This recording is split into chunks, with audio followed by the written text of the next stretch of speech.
Assalamualaikum warahmatullahi wabarakatuh. Waalaikumsalam. Kembali lagi bersama saya Yusran Fuadi dan Pak Kiai Fathuri Wahmat dalam acara Parapisan dalam artian mengangkat tema permasalahan sosial yang ada di masyarakat dalam pandangan Islam.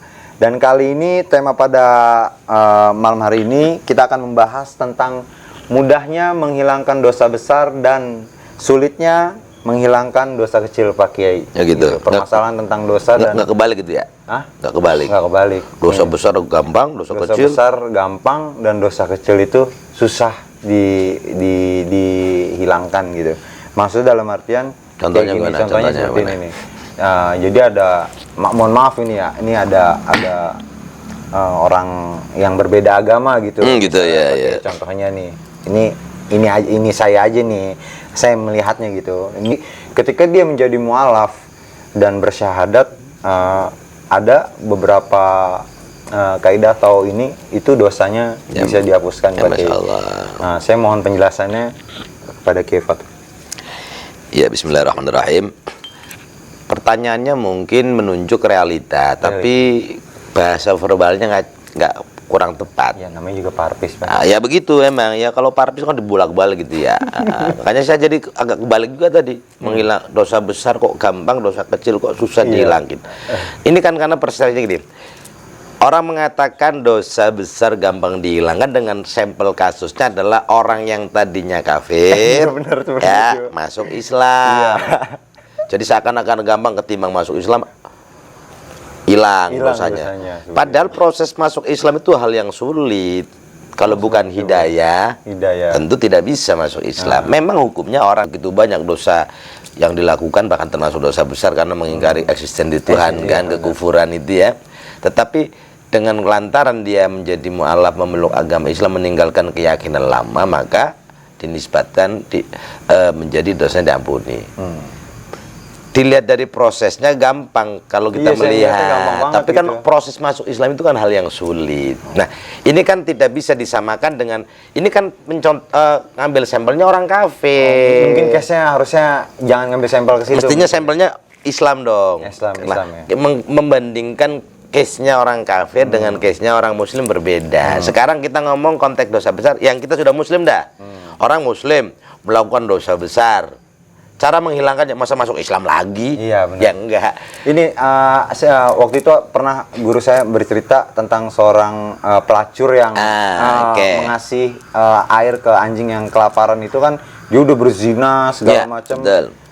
Akhirnya dia gara-gara ngasih seteguk air kepada seekor anjing tersebut, dia akhirnya masuk surga. Konon masuk surga. Konon masuk surga. Nah, seperti itu. Ini kan ada beberapa case yang berbeda lah. Case berbeda, tetapi paling tidak gini, alurnya bisa dipahami gini. Orang melakukan perzinahan, menjadi PSK atau pelacur apa saja lah. Sekarang iya kan dosa besar. Dosa besar karena zina. Lantas ini satu sisi, satu timbangan terkait dosa. Timbangan lainnya di luar dosa dia melakukan kebaikan bernama tadi memberikan seteguk air untuk makhluk Allah berupa anjing apa kucing? Anjing. Nah, ini kan ditimbang. Artinya gini, ketika dia melakukan dosa besar pasti dicatat sebagai dosa besar. Timbangannya adalah timbangan keburukan. Lah ternyata timbangan kebaikan dia dihitung-hitung, salah satunya adalah disebabkan oleh timbangan kebaikan dia memberikan seteguk air tadi. Ternyata besar pahalanya. Lah dalam timbangan ini Allah punya keadilan namanya. Allah menghukumi orang dengan justice, dengan keadilan Allah. Ditimbang, berarti kalau seorang pelacur kemudian diceritakan dalam sebuah riwayat kok masuk surga, berarti tingkat kebaikannya, timbangannya lebih besar dari kepelacurannya dia. Tapi tetap kan dihitung bahwa dosanya dia sebagai pelacur adalah dosa. Tetapi ini ada sebuah hadis begini. Kalau Allah memperlakukan orang yang melakukan dosa kecil dengan keadilannya, dosa kecil menjadi berat. Jadi gini, orang dosa kecil tapi Allah menghukumnya. Mungkin karena dia tidak taubat. Maka dosa kecil bagi dia adalah sebuah seperti meremehkan dosa. Maka dia menanggung azab yang besar. Nah, ada orang melakukan dosa besar, tapi kemudian Allah memperlakukan orang yang melakukan dosa ini dengan perlakuan rahmat dan kasih sayangnya, maka dosa besarnya menjadi tidak ada apa-apanya. Makanya itu salah satu case contoh seorang pelacur yang melakukan dosa besar, tapi sifat rahmannya dia, sifat kasih sayangnya itu Allah memperlakukannya dengan rahmannya. Maka kemudian dosa besarnya berupa zina tidak menjadi penghalang untuk memasukkan dia masuk surganya Allah. Makanya dalam konsep dosa besar ini adalah timbangannya jangan pernah melihat dosa itu kecil atau besarnya sebetulnya, karena nanti perlakuan Allah bisa keadilan yang diberikan atau rahmatnya. Berarti kalau misalkan kasih sayangnya memang sangat tulus, benar-benar dari hati, ketika memberi setetes minuman itu bisa jadi acuan dia buat masuk surga. Ya, ngomong-ngomong tulus melo banget sih kayaknya. Tapi kayaknya ada yang kurangnya. Iya. Pakai ngomong. Iya. Cak, kopi Cak. Nggih, Kyai.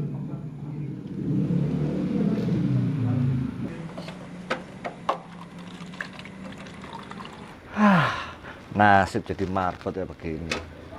Kalau bukan Kiai yang nyuruh ya nggak saya bikinin.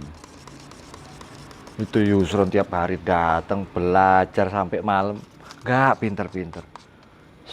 Yusron. Nasib. Dan kalau nggak ngopi memang bener-bener rada-rada ini memang kalau udah malam begini Pak ya. Ya namanya parah. Ngajak ngobrol ya tengah malam begini. Nah, terus ada nih. Ya berarti itu kan kaitannya dengan tentang dosa besar. Dosa besar. Oke. Ini tentang alhamdulillah kopi. nyampe kopinya nih ya. Jadi saya bahas masalah kopi tuh. Ini sampean sadar nggak, Cak? Iya. Lah, kok tempayannya terbalik? Lah iya, maksud sadar nggak nih? Gimana sih nih? Loh, ini kalau saya balik ini kan buat mepe beras. Kalau ini buat kopi. Oh gitu. Jadi multifungsi ya? Multifungsi. Bener. Ini multifungsi, ini multi talent. Iya. Kalau ente? Hah? Ente apaan? Multi apaan? Multitasking. Iya, apa ditanyain dah. Iya. Sini aja, Cak, sini, Cak. Gabung aja, Cak. Gabung. Biar Ini kita asik. lagi ngobrolin masalah dosa besar dan dosa kecil nih. Loh, ini bahaya ini. Bahaya banget. Kalau ngomong dosa kesana mulu. Hah? Kalau ngomong dosa kesana ngeliatnya. Habis mukanya gimana gitu. Enggak keliru. Iya. Terus. Ya kebiasaan di masyarakat sekarang kan nganggep dosa-dosa kecil kayak contohnya ria gitu, Ria. macem ya kan. Iya. Itu kan termasuk dosa-dosa yang ibaratnya padahal dia tahu itu dosa kecil, cuman Udah mengejala ya kayaknya ria itu. wow, udah menggejala banget. Jadi dosa yang jadi tren gitu. Iya, tren dosa untuk masa kini tuh ria itu. Iya. Jangan-jangan kasusnya dia ini ya. Lah, biasanya senyum pengalaman ya. Biasanya kalau yang senyum pengalaman. Col ini. Iya. Ria Oke, dan terus ya pokoknya dosa kecil ya. Dosa kecil ketika dia melakukan dosa kecil tuh terus dia melakukan dosa tanpa diketahui seseorang, terus dia membangga-banggakan menceritakan dosanya dia itu kepada orang-orang. Wah, saya itu gini. Sambil cengengesan ya. Sambil cengengesan, Iya. sambil ketawa-ketawa gitu. Ya, bangga gitu atas dosa yang telah dia lakukan gitu pakai. Nah, ini yang bahaya. Gitu. Kan ada sebuah makalah. Man adnaba dzanban wa huwa yadhak yadkhulun nar wa huwa yabki. Orang yang melakukan satu dosa, katakanlah nggak usah dosa besar, dosa kecil. Dosa kecil. Tapi dia bangga dengan dosa sampai ketawa-tawa gitu ya. Kayak tadi ceritain dosa ketawa-tawa. Tawa-tawa. Ya sudah, besok dia masuk neraka dia menangis. Tangisan yang dia terima itu balasan setimpal. Sekarang kan kasus ya. Nanti tahu yang orang-orang yang koruptor. Iya. Ditangkap KPK kan ya. Ditangkap KPK. Diperiksa sekian belas jam itu ya. Sekian Iya kan? belas jam dia diperiksa. Keluar dipakai baju oranye ya. Baju oranye. Tahu nggak yang dilakukan di pintu waktu siaran pers itu? Press Iya. release. Dada sambil senyum. Iya. Dia bangga dengan Ya kayak bangga gitu lah, habis terdakwa diduga praduga tak bersalah korupsi, lo bangga bisa dada senyum. Terus pakai kopiah ya. Pakai kopiah. Pakai peci. Iya, makanya tadi dia lepas kopiahnya kan, nggak mau sama gitu. Bakat ini ya. Makanya kamu pakai belangkon. Besok saya pakai belangkon dah. Iya. Oh, jangan, itu properti. Enggak beda. Cak. Enggak dia Oh, beda, saya. Cak. Belangkon dia kan benjolan sampean kan di belakang. Oh, ini dia belakangnya depan. sisi, Nah, dibalik. gitu. Boleh. Iya, nggak apa biar beda. Oke, itu contoh ya. Yang kedua, itu juga jadi sebuah apa namanya ya, sesuatu yang memprihatinkan. Kedua, terkait dosa ini kan orang kan salah persepsi. Iya. kalau dosa saya mau kecil ini makanya dia orang. Jadi menyepelekan dosa kecil. Ya kalau Ria tadi lumayan dah kelasnya ya. Oh iya, Ria ya. lumayan. Nah, Lumayan, sekarang saya mau kasih contoh, Cak. Orang punya bukan profesi ya. Apa namanya udah kebiasaan. Dosanya kecil, Cak. Ya, Cak ya. Dosa kecil. Ya katakanlah seneng nyolong sendal jepit. Ya kan kecil, Cak. Itu hobi itu ya? Lah, hobi. Bukan tren tapi hobi. Hobinya Yusron itu. Tapi lah kalau sendal jepit ngambilnya sendal jepit saben Jumatan. Lah terus menerus. Lah ya kecil-kecilnya jadi gede. Besar. Iya. Dia anggap sepele. Sendal jepit ini. Sendal jepit ini kiri dua-duanya lagi. Iya. Padahal kan udah diingetin sama Rasulullah. Ya. Wa iyyakum wa mukhiratiz dzunub fa inna tajtami'u 'alal 'abdi hatta tuhlikahu. Hati-hati sama dosa-dosa kecil. Hati-hati. Dia kalau numpuk pada diri seseorang bakal ngancurin dia juga. Ya emang kecil. Lah kalau sendal sekali nyolong karpil, 16 kali nyolong berapa duit itu? Ya gede juga. Gede itu. Ya gede jumlahnya walaupun ukurannya dosa kecil, tapi kan gede nominalnya. Artinya double itu ya. Kalau misalnya ya non sewu, kalau sering ngelakuin dosa kecil kan dia masih mikirnya alah masih kecil aja. Untuk bertobat itu apakah kita harus menunggu istilahnya Tua gitu. bukan apa namanya kalau tua dia ya. Kalau menunggu banyak dulu atau lebih baik kita mumpung masih kecil kita apa namanya sholat tobat gitu ya. Ya gini. Ini bagus nih pertanyaan nih. Loh saya. Pikiran Mas saya ini. Loh makanya beda kelasnya. Jadi marbot dulu di sini. Iya. Ini beda nih pertanyaan ini. Ini kan pertanyaan terkait bagaimana cara kita mensikapi dosa. Iya, benar. Entah itu kecil, entah itu besar. Nah, sikap orang yang melakukan dosa baik kecil maupun besar sama dihadapkan pada satu sikap yang sama sebetulnya. Dengan artinya kapasitasnya berbeda tapi sikapnya sama. Mensikapinya adalah orang yang melakukan dosa wajibannya adalah bertaubat. Satu, bertaubat itu harus segera, jangan nunggu kalau banyak dulu. Jangan nunggu kalau banyak putih-putih dulu atau di sini. jangan nunggu kalau gitu. tua dulu ya, tua dulu. Ya sekarang itu muda. Iya. Emang ada yang jamin nanti bakal tua? Hah? Ya nggak tahu juga Lah sih. makanya karena nggak ada orang yang jamin bakal tua. Jangan nunggu tua. Iya kalau sampai tua, lo kagak. Iya. Bahaya juga itu. Siapa yang mau bayarin dosa ente? Apa Iya. obatnya nggak ada. Nah, sekarang dosa kecil. Kan konsepnya gini. La kabirata ma'al istighfar wala saghirata ma'al israr. Ini tadi biar nyambung dua pertanyaan dijawab sekaligus dengan satu hadis ini. La kabirata ma'al istighfar. Enggak ada sih dosa itu besar sepanjang dosa yang besar tadi digempur dengan istighfar. Dosa besar. Katakanlah sebesar apa sih mau segede gunung Salak? Iya. Dosa manusia segede gunung Salak. Rahmat Allah lebih gede dari gunung Salak. Lebih gede dari gunung Himalaya. Caranya beristighfar. Istighfar itu artinya inspirasi untuk bertaubat. Nah artinya dosa besar pun bisa digugurkan, dikikis sepanjang dia bil istighfar dengan minta tobat. Ya salah satunya berarti istighfar kan. Dosa besar. Lah kecil. Tapi itu sholat tobat dulu apa istighfar aja dulu? Kalau dosa besar memang syariatnya tata caranya harus sholat tobat. Di antaranya adalah mandi tobat. Sholat. Oh mandi dulu nih pakai ini. Ini banyak nih masyarakat yang nggak tahu main ya, sholat aja nih. Ini kan biar sempurna. Kan orang melakukan dosa itu kan dirinya kan yang berdosa, kan lahir batin itu. Batin. Iya, memang yang melakukan dosa badannya, tapi batinnya kan sudah buram juga karena berani melakukan dosa. Disucikanlah dirinya. Nah, mensucikan diri dengan cara mandi itu kan dohir batin. Fisiknya juga dibersihkan, hatinya juga. Baru nanti sholat disempurnakan dengan sholat. Taubat, setelah itu baca istighfar kan.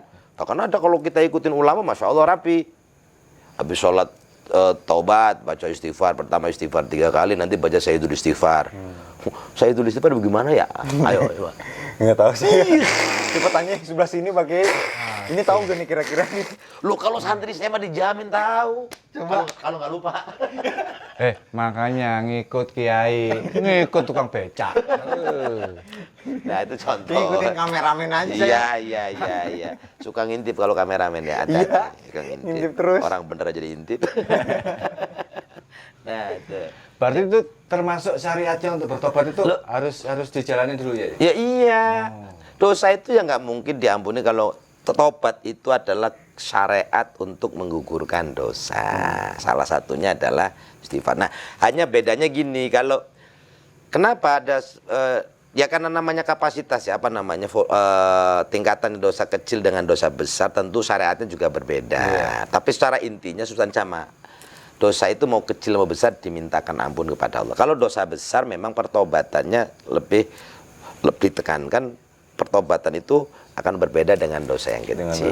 Makanya termasuk dosa mandi tobat, sholat tobat, istighfar dan seterusnya. Nih kalau kalangan di masa sekarang nih banyak nih istilah-istilah tobat-tobat sambel pakai. Ya. Begitu tuh. Kalau tobat sambel sama juga dengan tomat. Apa tuh? Tobat kumat.